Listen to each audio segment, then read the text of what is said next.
Dear student, जरा हम पढ़ने वाले हैं मैक्सवेल डिस्प्लेसमेंट करंट।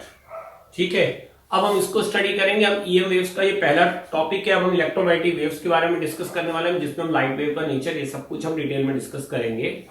तो जरा एक बात समझता है, मैक्सवेल से पहले में एम्पियर लॉ पढ़ चुके हैं, जहां पर हमने किसी भी क्लोज लूप, मान लो एक स्टडी करंट है आई, इनफाइनाइट हमने करंट ले लिया, लूप करंट था, तो हमें पता है integration B dot dl is equal to mu not I, here I is the steady current और E हमारा यहाँ पर स्टैटिक होने जाती, इलेक्ट्रिक फील्ड ना हो इस लूप में, इधर E is जीरो और स्टैटिक।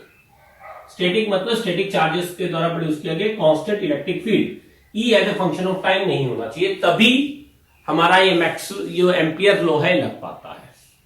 ठीक है, अब in presence of E as a function of time, अगर हम एक टाइम वेरिएबल E लगा दें तो क्या होगा, इंटीग्रेशन बी डॉट डी। तो ये मैक्सवेल ने एक इक्वेशन दी, अगर आप इसे ध्यान से समझना, मैक्सवेल ने एम्पियर्स लॉ की इक्वेशन को मॉडिफाई किया, तब इंटीग्रेशन बी डॉट डीएल की वैल्यू होती है mu not I plus mu not epsilon not D phi E by D T. ये फाई ई क्या है, यहां पर फाई ई होता है कि अगर हमने मान लो ये कोई लूप लिया, ठीक है, ये हमने कोई लूप लिया, तो फाई ई जो होता है, जिस लूप के अक्रॉस हम बी डॉट डीएल कैलकुलेट कर रहे हैं, तो फाई ई जो है इस इलेक्ट्रिक फील्ड के करस्पॉन्डिंग फ्लक्स होता है इंटीग्रेशन ई डॉट डीए। इसको हम इस तरह की क्वांटिटी, जैसे मैग्नेटिक फ्लक्स हमने निकालना सीखा, वैसे हम इलेक्ट्रिक फ्लक्स कैलकुलेट कर सकते हैं। इसको हम इलेक्ट्रोस्टैटिक में भी सीख चुके हैं। तो it is equal to mu not I plus mu not epsilon not D phi E by D T. तो mu not I plus I D, तो ये जो फैक्टर है ये कहलाता है डिस्प्लेसमेंट करंट। इसका मतलब मान लो जैसे यही डायग्राम है, यहां पर मैं अगर स्टैटिक करंट को, यानी कंडक्शन, इसे हम कंडक्शन करंट भी बोलते हैं, जो हमारी इलेक्ट्रॉन फ्लो या चार्ज फ्लो के कारण आती है, तो अगर हमारी आईसी जीरो भी डाल दूं तो भी इंटीग्रेशन बी डॉट डीएल की वैल्यू जीरो नहीं मिल रही है, ये मुझे मिल रही है म्यू नॉट आईडी के बराबर, जहां आईडी क्या है, epsilon not D phi d T. इसका मतलब टाइम वेरिएबल इलेक्ट्रिक फील्ड एक मैग्नेटिक फील्ड को भी जनरेट कर देता है। तो हम पहले आईडी की डायरेक्शन देख लेंगे। अच्छा, जब हमें आईडी की डायरेक्शन मिल जाएगी तो हम एम्पियर्स लॉ से, अगर हमारे पास आईडी की डायरेक्शन है तो हम आईडी की डायरेक्शन से हम मैग्नेटिक फील्ड की डायरेक्शन को फाइंड कर सकते हैं।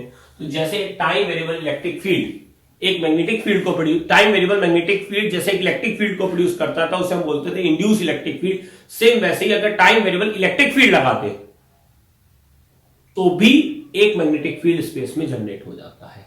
वो इस इक्वेशन से हमारा सॉल्व हो जाता है। इस पे क्वेश्चन भी आ चुके हैं, मैं आपको हम इस पे क्वेश्चन डिस्कस करेंगे तो हमें और समझ में आ जाएगा।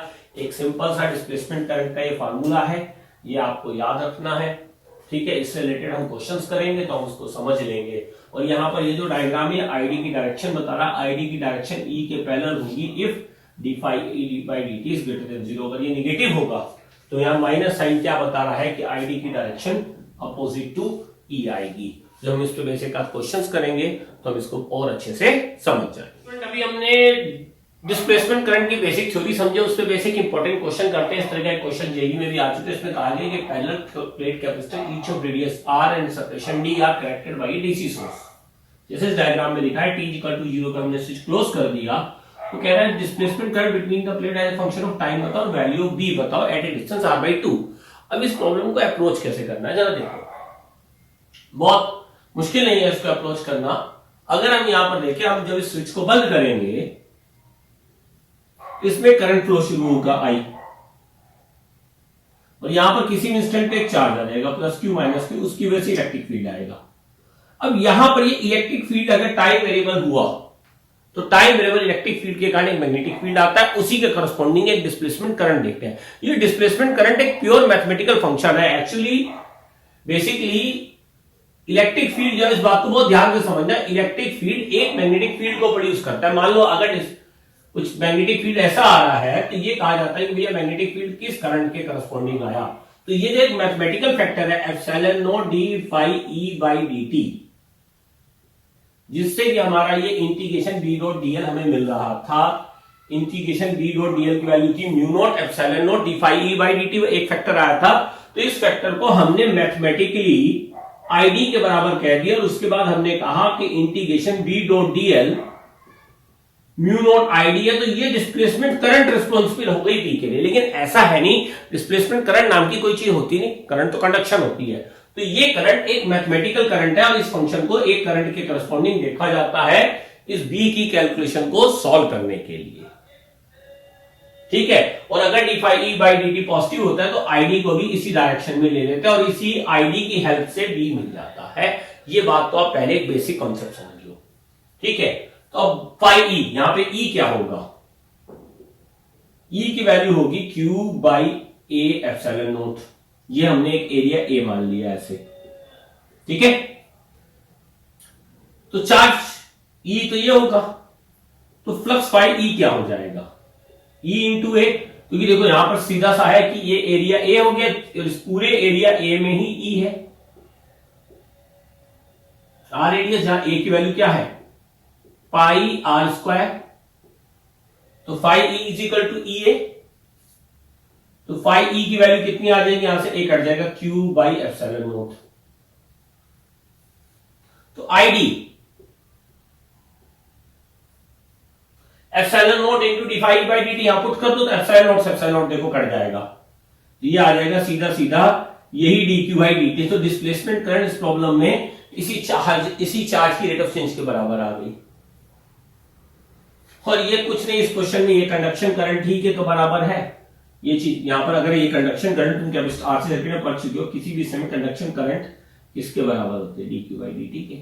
तो ये इस तरह की जो प्रॉब्लम होती है इसकी खासियत है, जनरली जब भी इस तरह की प्रॉब्लम होगी तो कंडक्शन करंट और डिस्प्लेसमेंट करंट दोनों मैथमेटिकली सेम आ जाते हैं। इस आईसी का फंक्शन हमारे पास वैसे ही होता है, हम प्रूव कर चुके हैं ई की power minus T by tau. और यहाँ पे टाउ क्या होता है, रेजिस्टेंस इंटू आर। यहां तो देखो दो आर हो रहे हैं, एक काम ये करते हैं इस रेजिस्टेंस को आर डैश ले लेते हैं, ठीक है, ताकि कंफ्यूजन ना हो। आर डैश इंटू सी, और सी की वैल्यू यहां पर है pi R square epsilon not by D, ठीक है। अब यहां पर b as a function of time चाहिए हमें, ये भी value b as a function of time at a distance r by 2 from central axis. अब ये डिस्टेंस r बाई 2 से पूछ लिया, r पे नहीं पूछा है। ये भी अब ये बिल्कुल जानते हो, यहां पे एक चीज और समझनी पड़ेगी कि डिस्प्लेसमेंट करंट भी यहां पर जो आईडी आई है पूरे एरिया में वैसे ही यूनिफॉर्म आई है। तो इस प्रॉब्लम को वैसे ही करेंगे जैसे हम एक थिक करंट कैरिंग वायर का मैग्नेटिक फील्ड निकालते हैं। ये आपने नोट कर लिया होगा।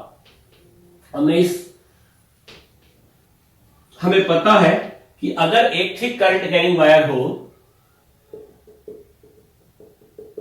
ये, और इसमें हमारे पास कांस्टेंट यूनिफॉर्म आई है, यहां पर आई यूनिफॉर्म क्योंकि ई यूनिफॉर्म है, तो आईडी का डिस्ट्रीब्यूशन क्या आएगा, यूनिफॉर्म आएगा। अगर ई यहां पे यूनिफॉर्म नहीं होता, कुछ वेरिएबल होता, तो फिर फ्लक्स फाई ई ए नहीं लिखा जाता, फिर फाई को हम integration E dot D A से निकालते और हम इसको फाई को एक ऐसे आर रेडियस तक निकालते, तो फिर I D B as a function of R निकाला जाता। तो यहां पर क्योंकि ई डॉट ए लिखा फाई यूनिफॉर्म है, तो इसका मतलब डिस्प्लेसमेंट करंट पूरे आर रेडियस में यूनिफॉर्मली डिस्ट्रीब्यूटेड है, तो थिक करंट कैरिंग वायर हो गई। तो इसमें बी की वैल्यू हमें पता है कितनी होती है, mu not J R by 2। ये हम डेरिवेशन कर चुके हैं। Magnetic field inside a thick current carrying wire, इसीलिए वो डिस्प्लेसमेंट करंट लिया गया है, तो ये डिस्प्लेसमेंट करंट ले लेंगे। तो ये डिस्प्लेसमेंट करंट का कॉन्सेप्ट लाए क्यों, बी की कैलकुलेशन करंट निकाल लो, उस करंट को कंडक्शन करंट की तरह यूज करके सारे फॉर्मूले आप यूज कर लो। तो बी की वैल्यू हो गई mu naught J D R by 2, ठीक है। और म्यू नॉट इंटू जे, अब आर की जगह हमें क्या चाहिए, हमें चाहिए कैपिटल आर पुट करना, तो हो जाएगा आर बाई 4। और जे की वैल्यू क्या होगी, I D divide by pi R square, तो म्यू नॉट आर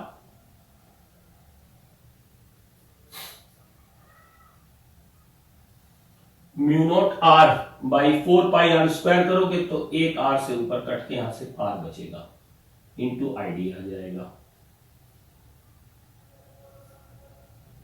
ठीक है। और आई डी की वैल्यू हम पुट कर देते हैं, into epsilon by R dash E की power minus T by tau. तो ये मैग्नेटिक फील्ड आ गया। अब किसी इंस्टेंट पे पूछते मान लो T equal to tau L in two पर या कोई इंस्टेंट होती तो हम टी की वैल्यू डाल देते। तो इस तरीके से हमारे पास उस इंस्टेंट का पर्टिकुलर इंस्टेंट का भी पूछा जाता तो उसका मैग्नीट्यूड निकाल देते। तो प्रॉब्लम अभी हमने डीसी सोर्स के साथ की, वही प्रॉब्लम हमारे सामने एसी सोर्स के साथ भी आ सकती है, वही सेम प्रॉब्लम है। इस बार एक प्योर कैपेसिटिव सर्किट है जिसको एक एसी सोर्स से कनेक्ट कर दिया गया है, डिस्प्लेसमेंट करंट बतानी है और वैल्यू भी बतानी है सेंट्रल एक्सिस से। तो इस तरह की ये प्रॉब्लम जेईई मेंस में पूछी गई है। तो इसको कैसे करेंगे देखो, क्योंकि यहां पर एक एसी करंट इसमें फ्लो कर रही होगी आई, यहां पर चार्जेस भी होंगे plus Q minus Q, capacitor charge discharge होता रहता है एसी में, तो एक इलेक्ट्रिक फील्ड ई हमेशा एग्जिस्ट करेगा।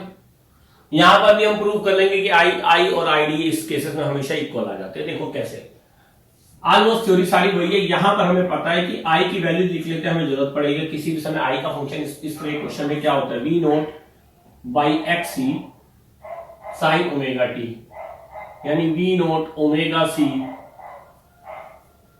साइन ओमेगा टी,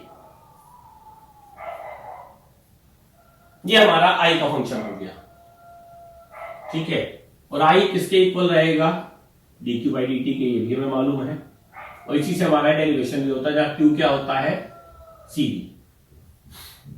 अब जरा हम ई की बात करते हैं, देखो बिल्कुल सेम है, ई की वैल्यू क्या रहनी है, Q by A epsilon note. ऐसे आपने एक सर्किल देखा, तो यहां पर करंट यूनिफॉर्मली डिस्ट्रीब्यूटेड रहेगी, ई ऐसे ही आएगा जैसे पिछले क्वेश्चन में था।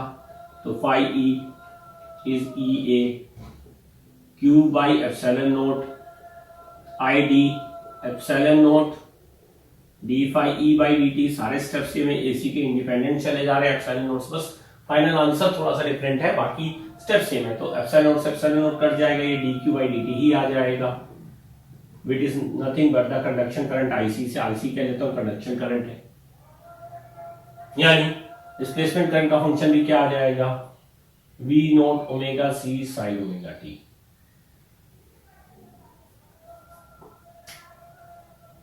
ठीक है, तो ये डिस्प्ले पार्ट हमारा सॉल्व हो गया। अब बी, वही डेरिवेशन सेम है, अब इसको एक करंट की तरह मान लेंगे।